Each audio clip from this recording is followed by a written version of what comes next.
Thank you, Mr. Ambassador Halaczynski, for these kind words of introduction.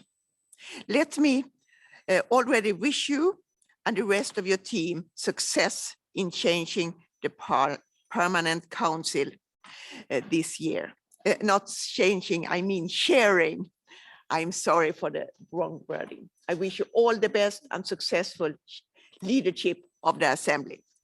Mr. Chair, Mr. Minister, Madam Secretary General, Your Excellencies, dear ambassadors, ladies and gentlemen, I hope that the winter recess gave you the opportunity to return to your homes safely, to see your families and your close ones, and all that you and them are in good health. I am glad to have met with several of you since yesterday and will continue to meet with you today and tomorrow. It's a pleasure for me to be back in Vienna to address the Permanent Council. I am grateful for the opportunity to exchange with you today, following the opening events on the Polish chairpersonship. I hope you will agree that this established practice helps strengthen the overall complementarity of the OSCE. I find it beneficial to strengthen the partnership between the chairpersonship, the executive structures, and the Parliamentary Assembly. Despite the difficult circumstances, I am sure that the Parliamentary Assembly winter meeting next month as well will permit these valuable changes. Let me thank Albania for the dedication over the past 3 years, and to congratulate the North Macedonia for joining the Troika. I wish North Macedonia every success in preparing to chair the OSCE next year, as it has been the case with several other countries who have led the organization whilst also hosting OSCE field operations: Albania, Serbia, Ukraine, or Kazakhstan. I look forward to North Macedonia using its own experience to help the OSCE to respond to our common challenges. My thanks go to Sweden and to the chair in office, Ms. Foreign Minister Ann Linde, and our Swedish ambassador to OSCE for our good cooperation in 2021. And I welcome the decision taken during the Ministerial Council in Stockholm to entrust Finland with the OSCE chairpersonship in 2025. This year we will also celebrate the 50th anniversary of the Helsinki Final Act. I hope consensus will be found in the coming months regarding the 2024 chairpersonship to ensure continuity in the leadership of the OSCE. As you well know, OSCE parliamentarians are strong advocates of high-level discussions about the work and the future of OSCE. Over the next 3 years, through the productive collaboration with the chairperson in office, in concert with the successive chairs, Secretary General Smith, and leaders of the OSCE institutions, from the OSCE PA, are we ready to continue to support and give energy and dedication of the parliamentarians to contribute to build strong consensus for the planning and implementation of a summit, which we consider necessary to revitalize the OSCE. And I think here as well, it's important to continue with good traditions as the HDM meeting. It have been cancelled, but 1 year, 2 years, but not the third, I hope, dear ambassadors. Mr. Chair, I closely followed the address made last week by Foreign Minister Mr. Rao. I wholeheartedly agree with the diagnosis that he made on today's challenges for the OSCE region. Yes, European security can evolve. Yes, issues related to the European security and security guarantees have to be debated. And the worst thing that can happen is to be quiet, to not let the debate go on, to not let the discussion go on. You ambassadors and your ministers are very crucial for this. And I can assure you that from the OSCE Parliamentary Assembly, we will also contribute to highlight the debate, to take part, and to support the important work that are done inside OSCE.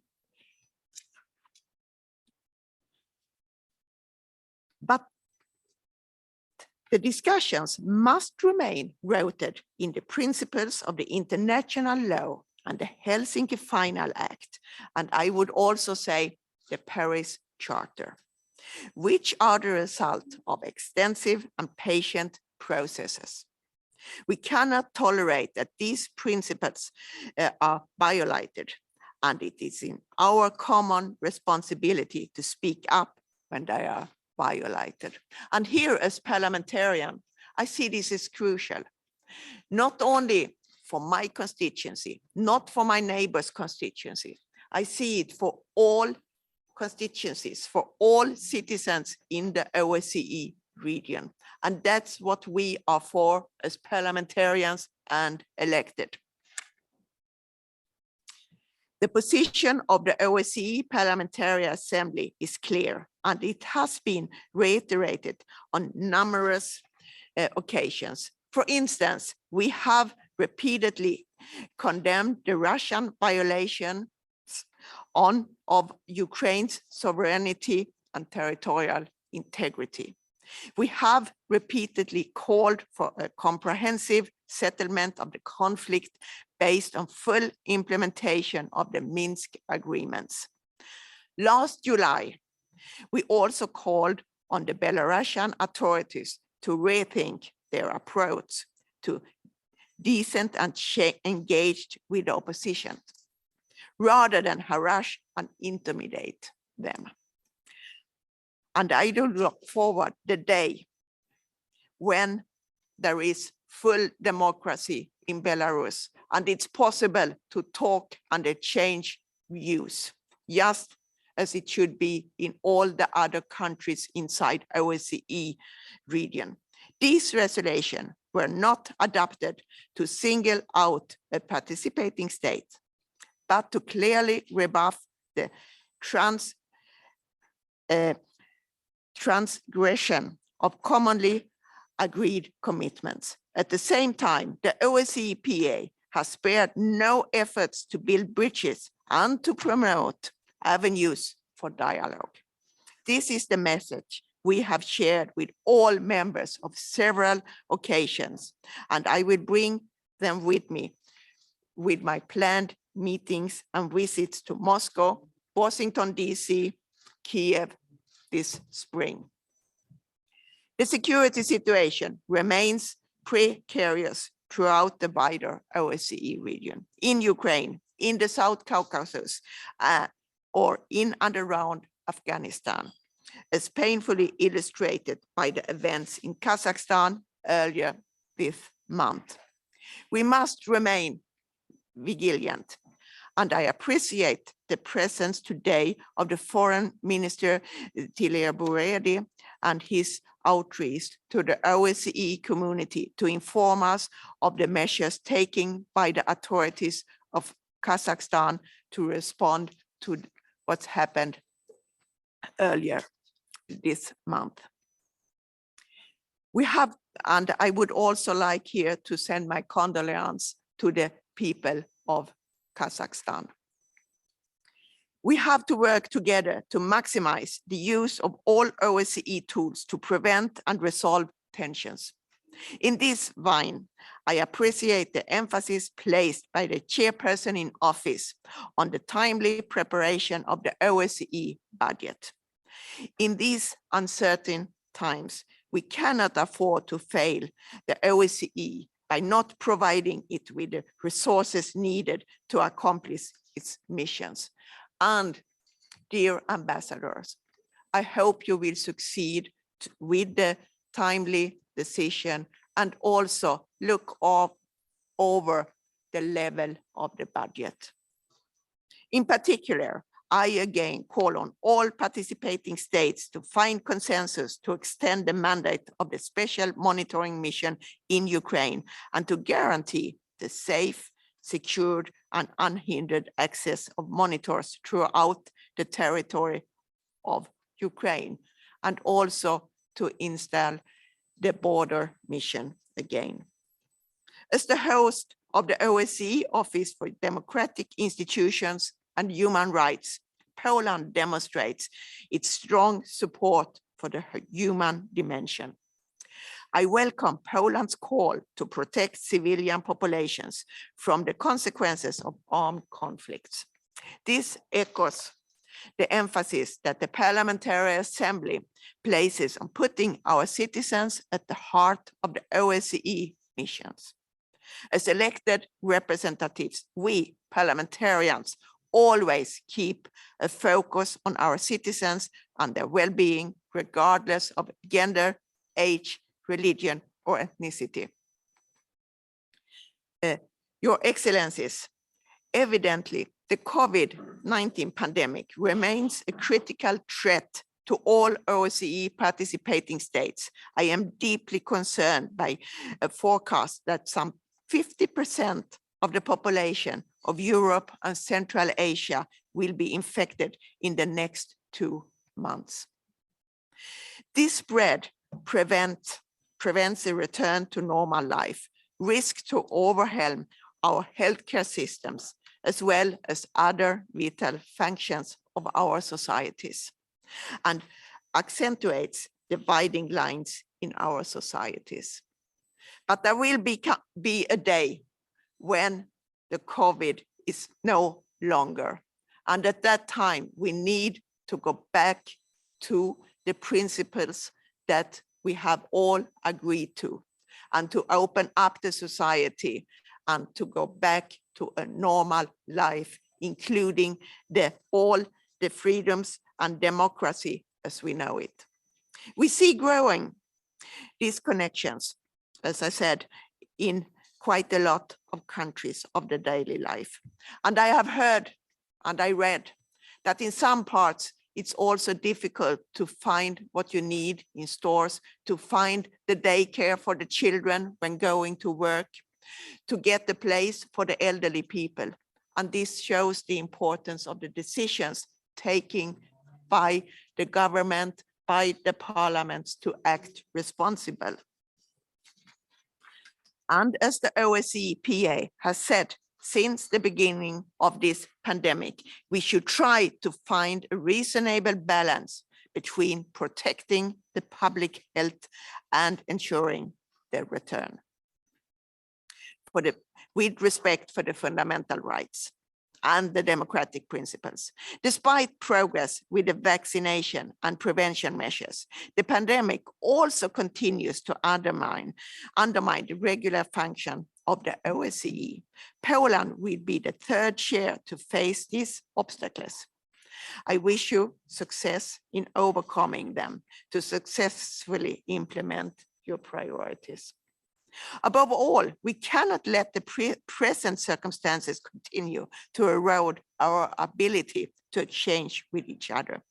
Technology has become an important tool to ensure that dialogue remains open at all times. And at this note, let me sincerely thank the staff of the Secretariat, and in particular the conference service, for the hard work in allowing the OSCE to continue to function as best as possible. But on-screen discussions cannot replace face-to-face engagement in the long run. And what I hear my colleague in the Parliamentary Assembly say, we look forward the small talk around the coffee machine. And I am sure this is a view that you also share, dear ambassadors. In the context of high tensions on the borders of Ukraine, the discussion in Geneva and Brussels have had the merit of confronting divergences at the diplomatic table rather than through military maneuvers. These consultations must carry on. Yet, as many underlined during the Stockholm Ministerial Council, de-escalation is a necessary step to engage in a constructive dialogue on the European security order.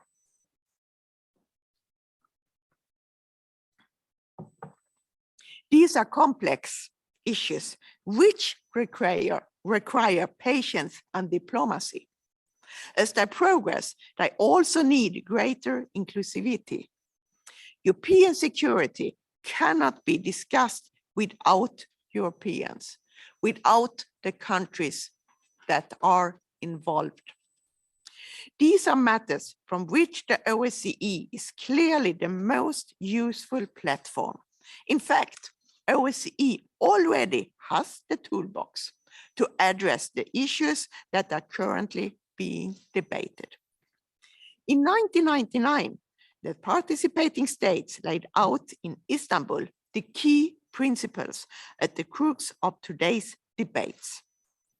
That each participating state is free to choose or change its security arrangements. That each participating states own their own decision about its security. That no one can have any preeminent responsibility for maintaining peace and stability in the OSCE area, or can consider any part of the OSCE area as its sphere of influence or decision. And the security of one state cannot be strengthened at the expense of another state. The Vienna document on confidence and security building has also offered concrete measures to promote greater military-to-military dialogue, prevent incidents, and ensure more transparency on military maneuvers. Today, renewed efforts are necessary to support its modernization and application. Likewise, we must work together to reaffirm the importance of the Open Skies Treaty, which has been a cornerstone of the European security architecture and continues to provide added value to our common security.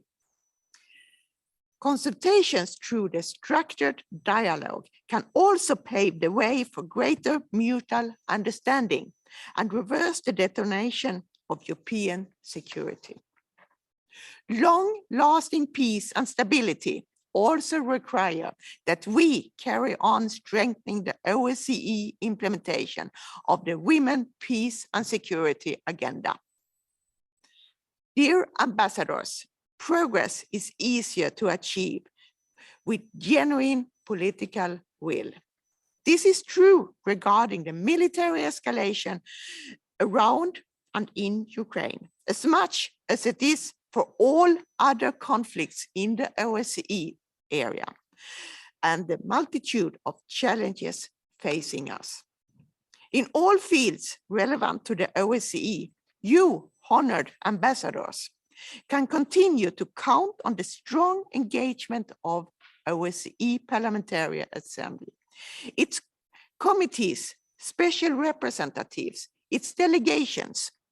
We will carry on contributing to peace and security by generating political interest in our capitals with our international partners, because we believe in the multilateral work, both on the governmental side and on the parliamentarian side.